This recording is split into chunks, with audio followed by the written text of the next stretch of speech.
Hello everyone. The question given is, in the given figure, a mass m is attached to a horizontal spring which is fixed on one end to a rigid support. The spring constant of the spring is given as k. The mass oscillates on a frictionless surface with a time period t and amplitude a. When the mass is in equilibrium position as shown in the figure, another mass of small m is gently fixed on it. The new amplitude of oscillation will be.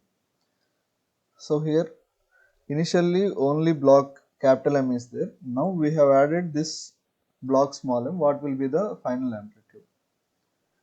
We all know that the angular frequency of a spring block system is given as root k by m.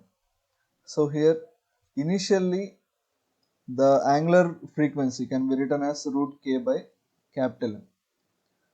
Finally, the spring constant is going to remain same, but the mass of the system is going to become capital M plus small m. So this will be root k by capital M plus small m. When it is in equilibrium position, the velocity of the block, velocity at equilibrium position will be is equals to a into omega, maximum acceleration. So if I write the initial velocity will be is equals to a into omega 1. Similarly, let us assume the final amplitude as a2. So the final velocity means just after keeping the block, the velocity of the block will be is equals to a2 into omega 2. Now when we are placing this block, there will be no external force acting in the horizontal direction. If there is no external force acting in the horizontal direction, we can conserve the linear momentum along the horizontal direction.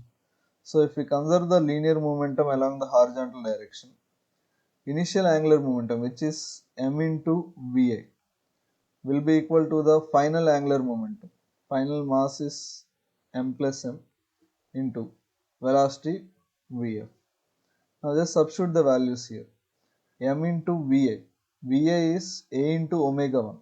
Omega 1 is nothing but root k by m is equals to m plus m into vf. Vf is a2 into omega 2.